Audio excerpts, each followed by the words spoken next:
Hello students.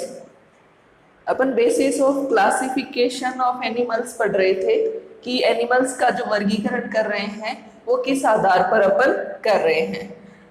तो आज अपन fifth character इसके अंदर करते हैं, सेगमेंटेशन या खंडी बहन। तो सेगमेंटेशन क्या होता है? Segmentation is a phenomenon in which body of animals is divided into segments और मेटामियर्स। तो सेगमेंटेशन या खंडी भवन अपन किसको कहेंगे? ये एक ऐसा लक्षण है जिसके अंदर एनिमल की बॉडी है वो सेगमेंट्स या मेटामेयर्स में डिवाइड होती है। अब ये जो सेगमेंटेशन या खंडी भवन होता है ये दो प्रकार का हो सकता है, एक तो मेटामेरिक सेगमेंटेशन और दूसरा सुपरफिशियल सेगमेंटेशन, या इसको सूडोमेटामेरिज्म भी कहते हैं या इसको स्ट्रोबिलाइजेशन भी कह सकते हैं। तो दो प्रकार का खंडीभवन कौन सा होगा? मेटामेरिक सेगमेंटेशन और सुपरफिशियल सेगमेंटेशन। फर्स्ट अपन इसमें करेंगे metameric segmentation. Metameric segmentation is an architectural body plan in some animals in which the similar body segments and organ systems are serially repeated one after another। Metameric segmentation में क्या होता है कि जिन animal में ये present होता है उसके अंदर क्या रहेगा, जो भी बॉडी के सेगमेंट्स होंगे वो सारे के सारे कैसे होंगे? सिमिलर होंगे, और उन बॉडी सेगमेंट्स में जो ऑर्गन सिस्टम होगा वो भी क्या है?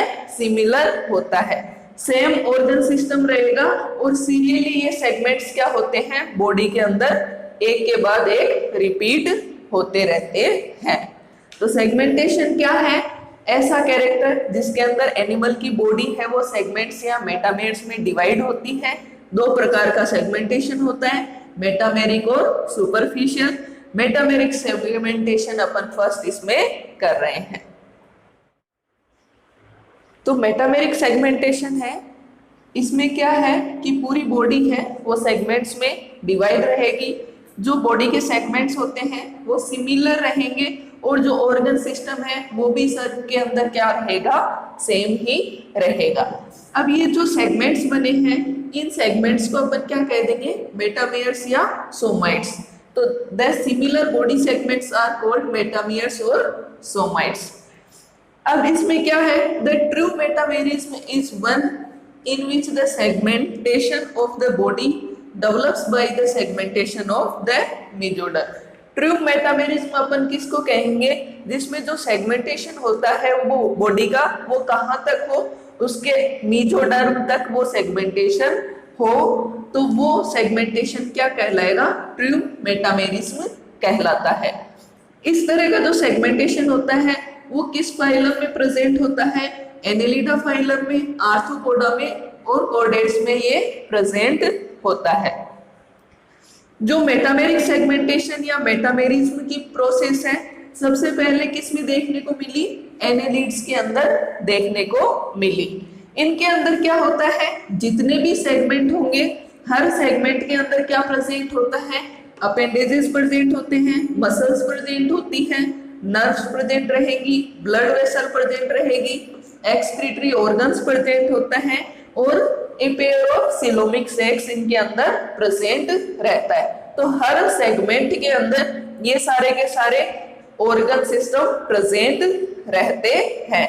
तो सबसे पहले मेटामेरिज्म किस में देखने को मिला? एनेलिड्स के अंदर देखने को मिला, और एनेलिड्स के हर सेगमेंट के अंदर इनके अपेंडेजेस, इनका muscles, nerves, blood vessels, excretory system ये प्रेजेंट रहते हैं। और इनके अंदर क्या होता है कि जो नया जो सेगमेंट होता है वो इनके मैच्योरेशन के बाद में ऐड नहीं होता है।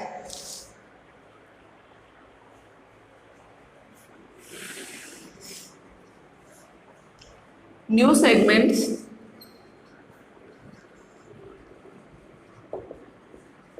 are not added to the body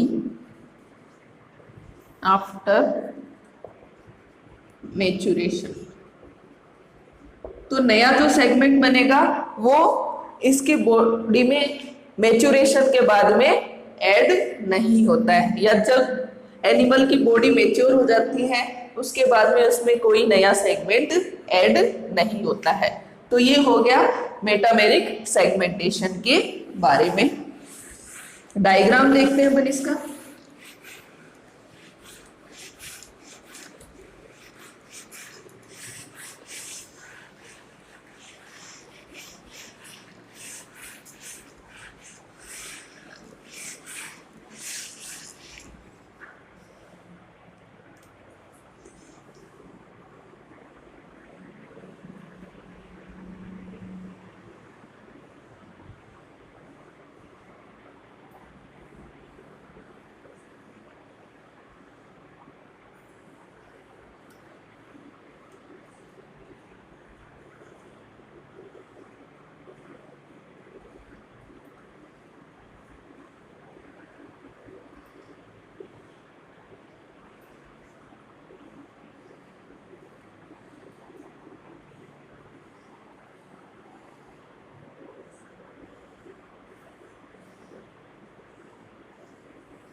तो ये इंटेग्यूमेंट,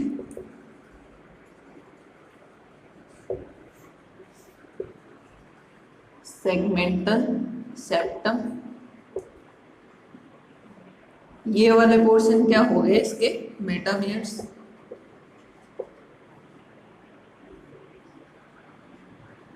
सिलोम, ये अंदर वाला पोर्शन मेसोडर्म। तो ये मेटामेरिक सेगमेंटेशन का डायग्राम है जिसके अंदर क्या है, ये ब्लॉक हैं, ये किसको प्रदर्शित कर रहे हैं, एनिमल की बॉडी के सेगमेंट को, जिनको क्या बोल सकते हैं अपन, मेटामेर्स कह सकते हैं। बाहर की साइड में इंटेग्यूमेंट है, बीच में क्या प्रेजेंट है, सेगमेंटल सेप्टम प्रेजेंट है। और ये जो सेगमेंटेशन हुआ है ये ऐसे नहीं है कि ऊपरी तौर पर हो, अंदर मेसोडर्म तक ये सेगमेंटेशन हुआ है। तो ये क्या है, ट्रू मेटामेरिज्म है।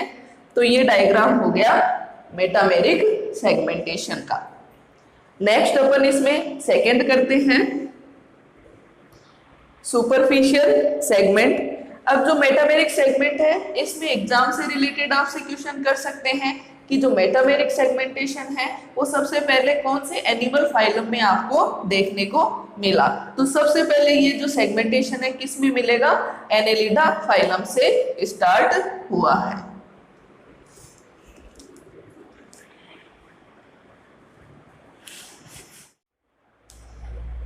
नेक्स्ट है इसके अंदर सुपरफिशियल सेगमेंटेशन। सुपरफिशियल सेगमेंटेशन या इसको स्यूडोमेटामेरिज्म भी कहते हैं या स्ट्रोबिलाइजेशन भी इसको कहते हैं। किस में देखने को मिलता है, ये टेपवर्म जो प्लेटीहेलमिन्थेस फाइलम के अंतर्गत आते हैं उनमें देखने को मिलता है। Where segmentation of the body takes place by the segmentation of the ectoderm. तो अब जो टेपवर्म में अपने को जो सेगमेंटेशन देखने को मिलता है वहां पे जो सेगमेंटेशन होता है वह कहाँ तक होता है, सिर्फ एक्टोडर्म तक ही होता है। तो मेटामेरिक सेगमेंटेशन में मैंने आपको बताया था कि मेटामेरिक सेगमेंटेशन है वो मेसोडर्म तक होता है, और जो सुपरफिशियल सेगमेंटेशन है वो कहाँ तक होता है, सिर्फ एक्टोडर्म तक ही होता है, यानी कि ऊपरी सतह पर ही ये सेगमेंटेशन होता है। The body consists of a number of segments or proglottids which varies in different individual of the same species। एक ही स्पीसीज के जो मेंबर होते हैं उनके अंदर भी ये जो सेगमेंट्स या प्रोग्लोटिड्स बनते हैं इनके नंबर क्या होते हैं, अलग अलग होते हैं। कि सेम स्पीसीज में भी इनके सेगमेंट्स के नंबर है वो सेम नहीं होते हैं, अलग अलग होते हैं। New segments are added to the body throughout life. नए सेगमेंट है वो पूरे लाइफ टाइम इनके अंदर ऐड होते रहते हैं। और मेटामेरिक सेगमेंटेशन में मैंने क्या बताया, उनके अंदर क्या है, एनिमल में मैच्योरेशन होने के बाद में नए बॉडी सेगमेंट्स ऐड नहीं होते हैं। The new segments are formed at the anterior end just behind the scolex। जो टैपवर्म है जैसे टीनिया सोलियम है उसके अंदर जो नए सेगमेंट्स बनते हैं वो ऐड कहाँ पे होते हैं, जो इसकी स्कोलेक्स होती है उसके जस्ट पीछे की साइड में नए सेगमेंट्स बनते हैं। बल्कि जैसे एनालिड्स हैं उनमें जो नए सेगमेंट बनेंगे वो पोस्टीरियर एंड में बनते हैं, जहां एन से जस्ट आगे वाले सेगमेंट से सेगमेंट बनना स्टार्ट होते हैं। तो ये सुपरफिशियल सेगमेंटेशन के बारे में हो गया। किस में देखने को मिलेगा? प्लेटीहेल्मिन्थेस में देखने को मिलता है। कहां तक होता है ये सेगमेंटेशन? बॉडी के एक्टोडर्म वाले पार्ट तक ही होता है। बॉडी है उसके अंदर जैसे सेम स्पीसीज के जो भी एनिमल है उनके अंदर भी जो सेगमेंट्स होंगे वो सेम नंबर में नहीं होते हैं, वो भी अलग अलग हो सकते हैं। और नए सेगमेंट है लाइफ टाइम इनके अंदर बनते रहेंगे। और जो नए सेगमेंट बनते रहे हैं वो कहाँ पे ऐड होते हैं? इनके एंटीरियर एंड पे ऐड होते हैं। डायग्राम देखते हैं अपन इसका।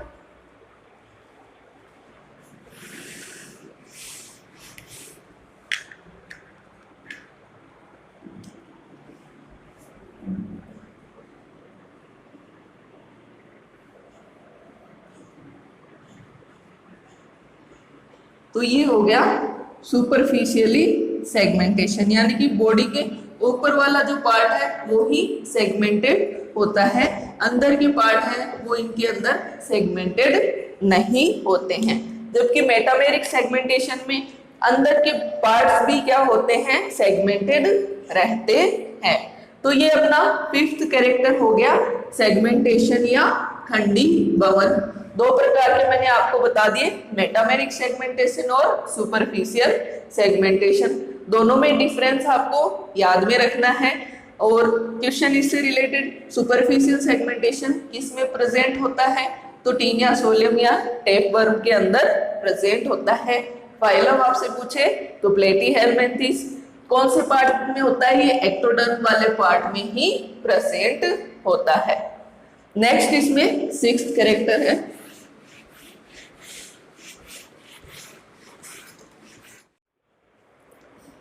सिक्स कैरेक्टर है इसके अंदर, characters related to development and embryogeny. Development और एम्ब्रियोजेनी या भ्रूणोद्भव से रिलेटेड कैरेक्टर जो होंगे उनको अपन ने 6th कैरेक्टर माना है।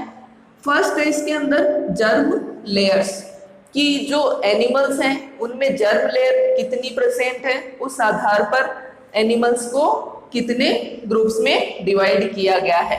जर्म लेयर है वो कौन कौन सी होती है? एक्टोडर्म, एंडोडर्म और मेसोडर्म। तो जर्म लेयर के आधार पर जो एनिमल्स है उनको 2 ग्रुप में डिवाइड किया गया है, एक तो डिप्लोब्लास्टिक और एक ट्रिप्लोब्लास्टिक। कौन कौन से हो गए? डिप्लोब्लास्टिक और ट्रिप्लोब्लास्टिक एनिमल्स। जो डिप्लोब्लास्टिक एनिमल्स हैं उनकी जो बॉडी होगी वो 2 जर्म लेयर से ही मिलकर बनी हुई होती है। कौन कौन सी?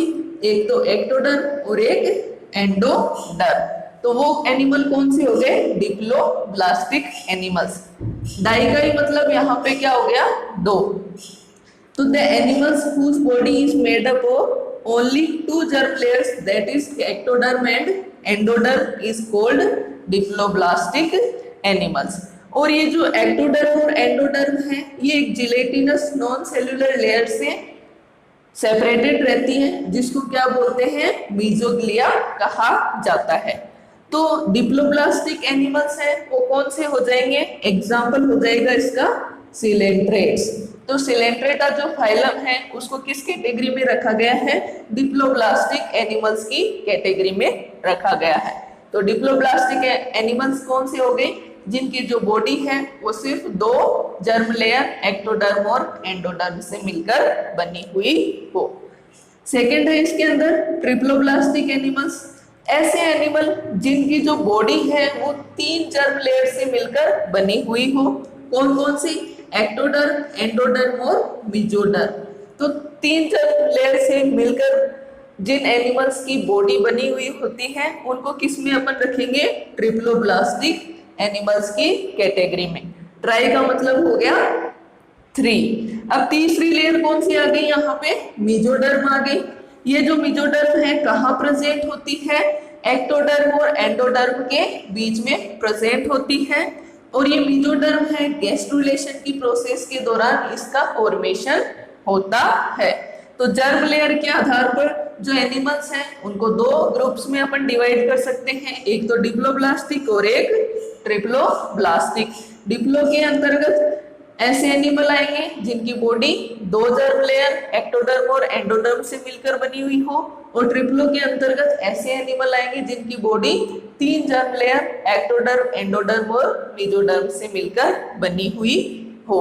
डिप्लोब्लास्टिक के अंतर्गत सिलेंट्रेट को रखेंगे, और ट्रिप्लोब्लास्टिक के अंतर्गत अपन सिलेंट्रेट के बाद में जितने भी फाइलम हैं वो सारे के सारे किस कैटेगरी में आ जाएंगे, ट्रिप्लोब्लास्टिक की कैटेगरी में। कौन से होंगे, प्लेटीहेल्मिन्थीड से लेकर कोर्डेट्स तक सारे एनिमल हैं वो कैसे हैं, ट्रिप्लोब्लास्टिक एनिमल्स हैं। तो एम्ब्रियोजेनी या डेवलपमेंट से रिलेटेड जो कैरेक्टर है उनमें नेक्स्ट कैरेक्टर है क्लीवेज या विदलन। क्लीवेज या विदलन क्या होता है, in embryology cleavage is the division of cells in the early embryo. जो भी अर्ली एम्ब्रियो होता है उसके अंदर सेल्स में जो विभाजन होता है उसको क्या कहते हैं, क्लीवेज या विदलन कहते हैं। जो क्लीवेज है ये स्टार्ट कहाँ से होता है, जो न्यूली फर्टिलाइज्ड एग होता है या जिसको अपन जाइगोट कहते हैं वहां से क्लीवेज की स्टार्टिंग होती है। और क्लीवेज या विदलन एंड कहाँ पे होता है, जब ब्लास्टुला या होलो सेल बॉल बन जाती है उस स्टेज पर क्लीवेज क्या होता है, एंड हो जाता है। तो it started stage as a zygote or newly fertilised egg and ended as a blastula or hollow cell ball.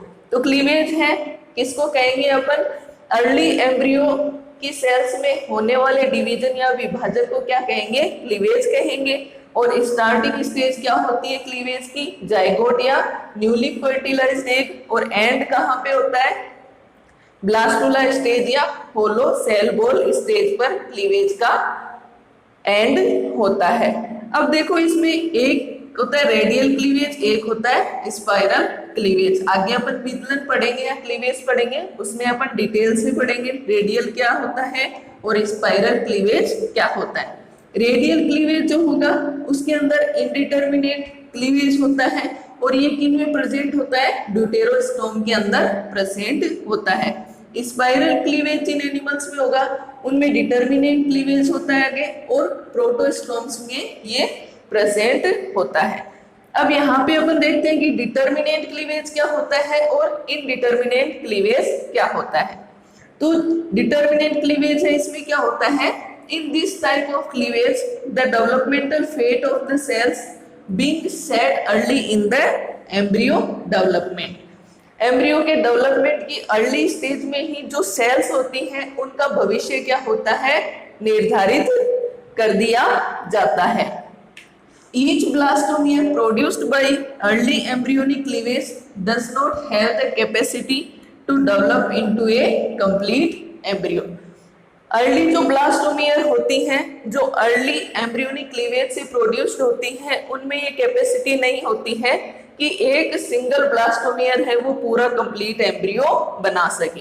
क्यों नहीं बना पाता, क्योंकि इनमें स्टार्टिंग स्टेज में सेल्स का भविष्य क्या होता है, निर्धारित हो जाता है कि कौन सी सेल किस ऑर्गन का फॉर्मेशन करेगी। अगर उनमें से कोई भी सेल है उसको हटा दिया जाए तो एनिमल के अंदर उस ऑर्गन या टिश्यू का फॉर्मेशन नहीं होता है।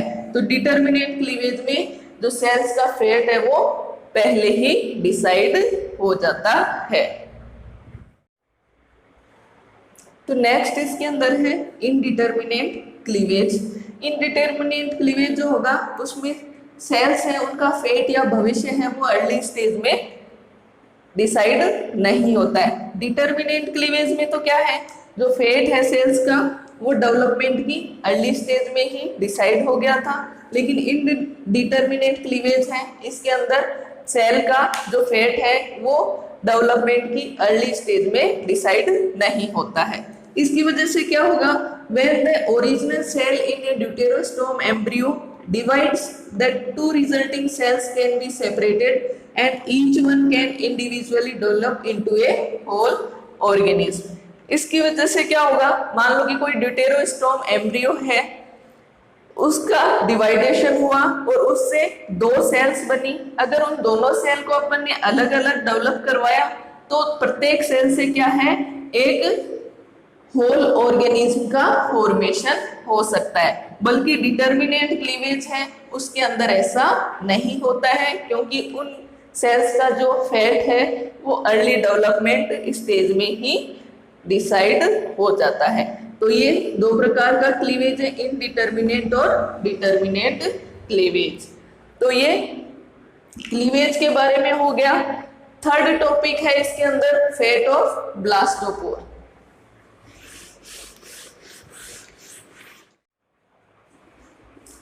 तो नेक्स्ट इसमें लास्ट कैरेक्टर है फेट ऑफ ब्लास्टोपोर और ओरिजिन ऑफ एम्ब्रियोनिक माउथ, कि एम्ब्रियो का जो माउथ है उसका फॉर्मेशन कहाँ से होता है, या जो ब्लास्टोपोर बनता है उसका फेट या भविष्य क्या है।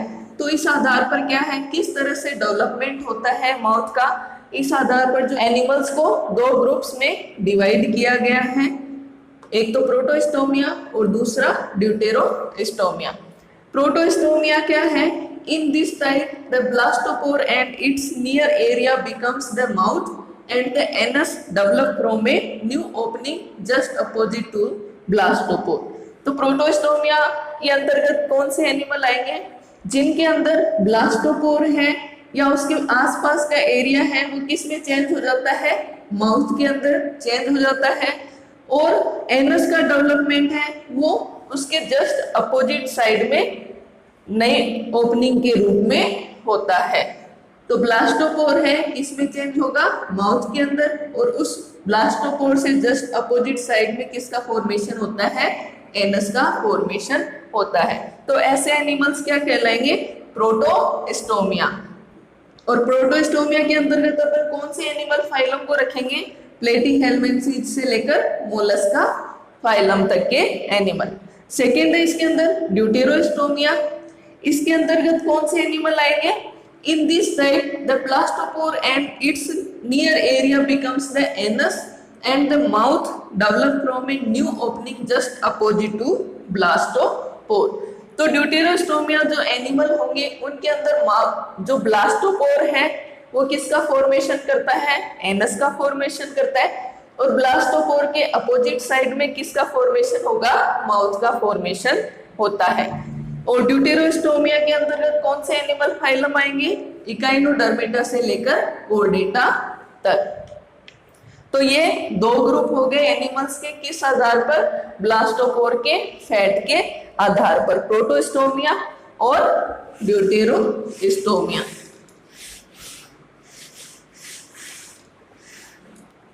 डायग्राम देखें अपन प्रोटोस्टोमिया और ड्यूटेरोस्टोमिया का दोनों का।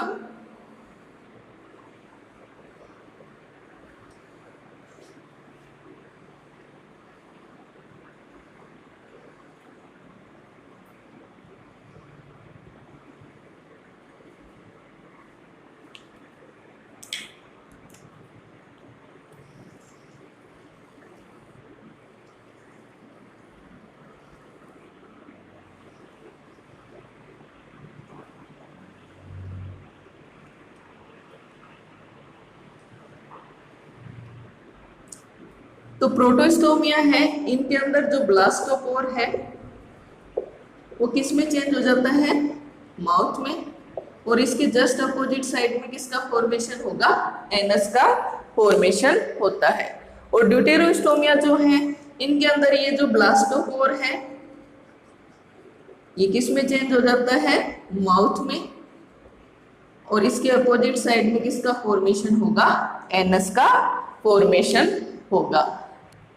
तो ये अपना topic basis of classification of animals complete हुआ है, जिसके अंदर मैंने आपको अलग अलग कैरेक्टर्स बताए थे जिनके आधार पर एनिमल्स का वर्गीकरण किया गया है। कैरेक्टर कौन कौन से थे, number of cells, grade of organization, symmetry, coelom, segmentation और कैरेक्टर्स जो डेवलपमेंट से रिलेटेड थे। तो ये टॉपिक अपना कंप्लीट हो गया है। ये जो टॉपिक है इसको अच्छे से याद कर लेना, क्योंकि हर कंपटीशन एग्जाम में इससे रिलेटेड क्वेश्चन पूछे जाते हैं। और बेसिक जूलॉजी जिसको एक अच्छे से याद करनी है उसको ये चैप्टर कंप्लीट याद होना चाहिए। तो स्टूडेंट्स, आपको मेरा वीडियो कैसा लगा कमेंट करें और मेरे YouTube channel life science study अड्डा को सब्सक्राइब करें।